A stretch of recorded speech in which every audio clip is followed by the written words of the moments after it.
Hi, this is Mrs. Robertson, and today is the first day of our fourth 9 weeks, and we are going to, it's playing. All right, we had it frozen there, so back.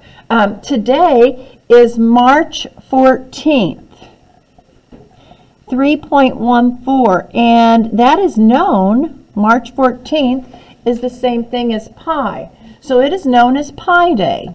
Now, next year when you're in 7th grade, it'll make a lot more sense to you because you use pi to find the area and the circumference of a circle. It's a value that's given to a Greek symbol, and it's spelled P-I, not P-I-E. And so today is March 14th, and it's Monday. It's the first day of our fourth 9 weeks. So we want to go over our computation skills. This is not counting as a quiz today.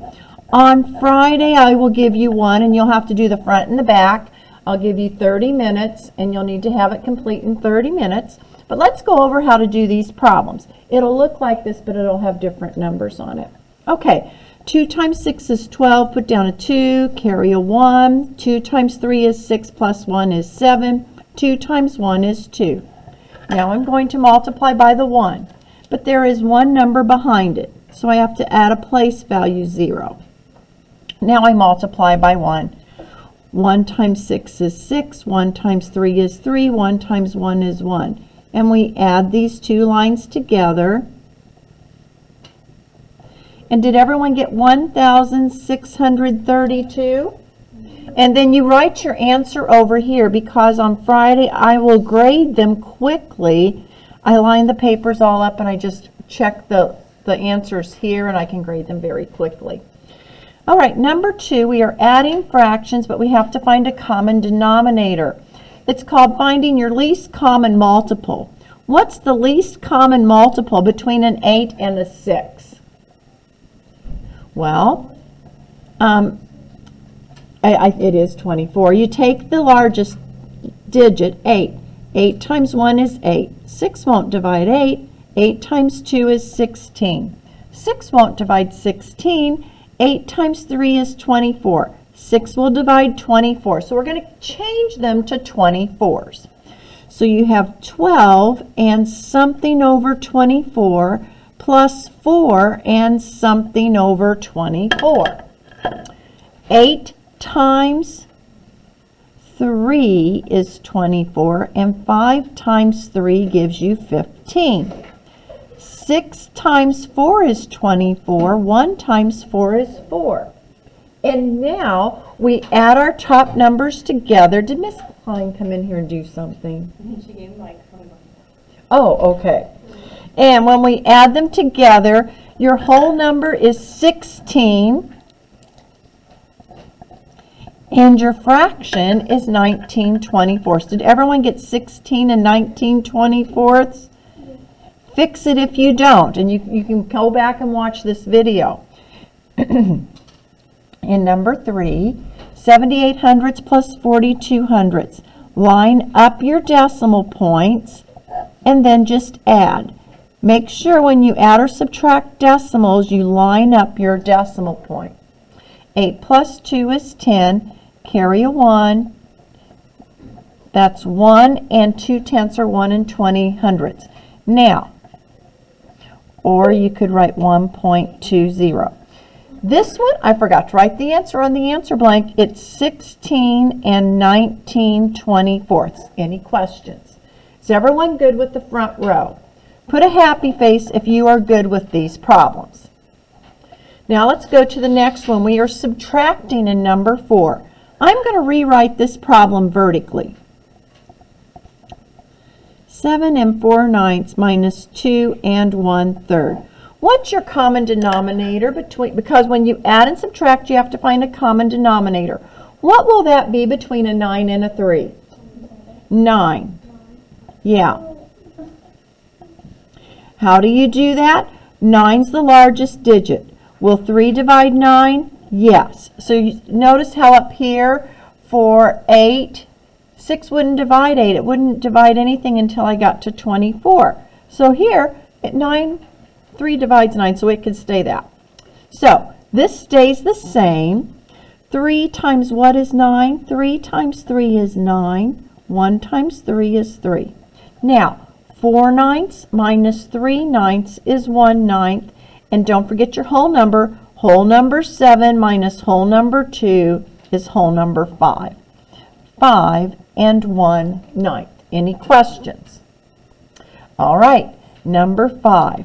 950 times 4 thousandths.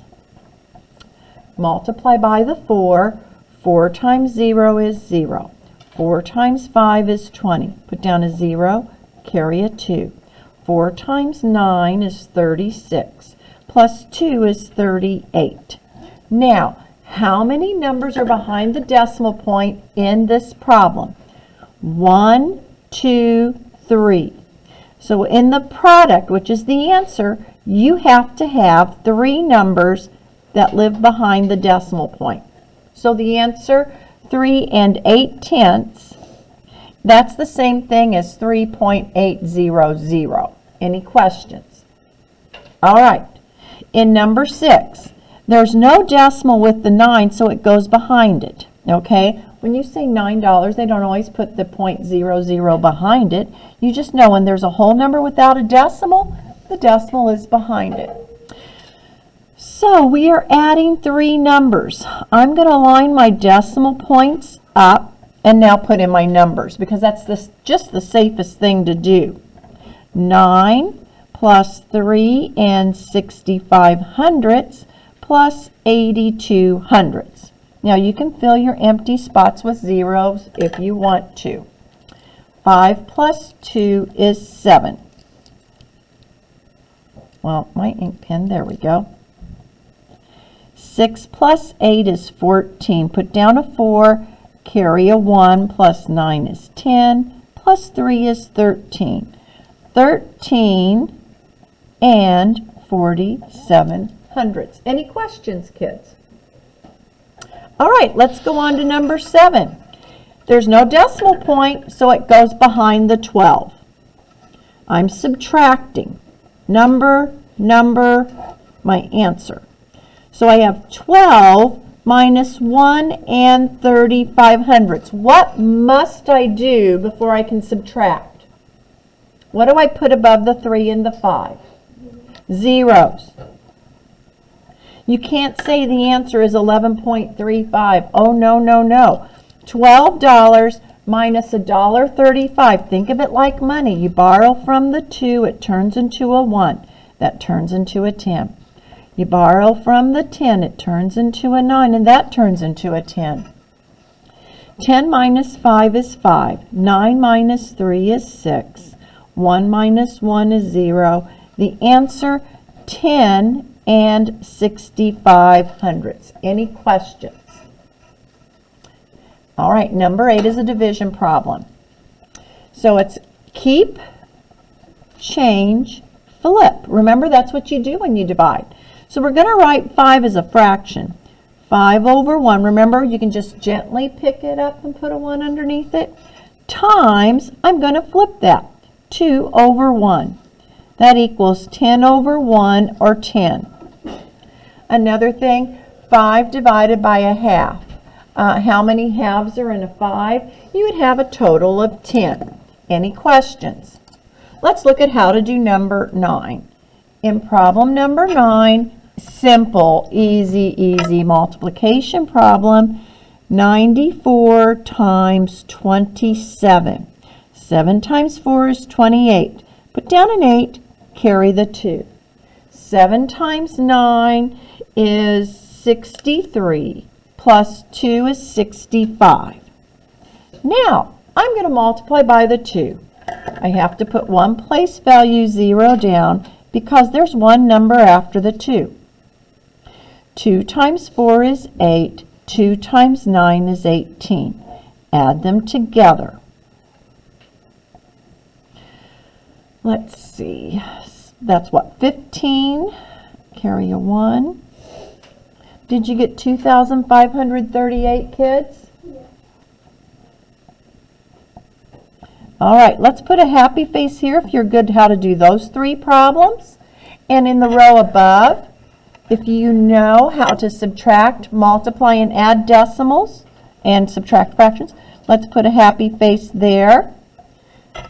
Now let's go on to our bottom row. All right, in number 10, we are multiplying fractions.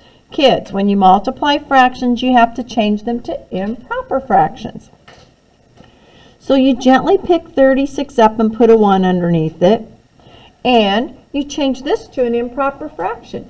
You multiply, add, and put it on top. You start with your denominator. 5 times 1 is 5, plus 1 is 6, and you put it on top of the denominator. Now, is there a shortcut here? No, 5 won't divide 36, will it? And it has to be a numerator to a denominator. It can't be 2 numerators. So now we just multiply straight across. 6 times 6 is 36, carry a 3. 6 times 3 is 18, plus 3 is 21. So you get 216/5. It did not say simplify, but we are going to simplify it. How many 5s live in a 216? This one's not too hard to do. 43 1/5 is our final answer. 43 1/5. Now, I walked around earlier and there were some people that hadn't worked very hard. Everyone in here knows how to do 61 minus 29, and number 12 is also very simple. So, we borrow from the 6, it turns into a 5. 11 minus 9 is 2. 5 minus 2 is 3. 32. Sometimes the easiest ones are down below just to check to see if kids are staying focused and looking at every problem. This one is very easy. That's an 11, carry a 1. 9,021. All right. Any questions on how to do our bell work? Tomorrow, we're going to do the back side to make sure you know how to do these skills. All right? And then Thursday, we're going to do one paper, front and back, to see how you are with your math computation skills, okay? All right.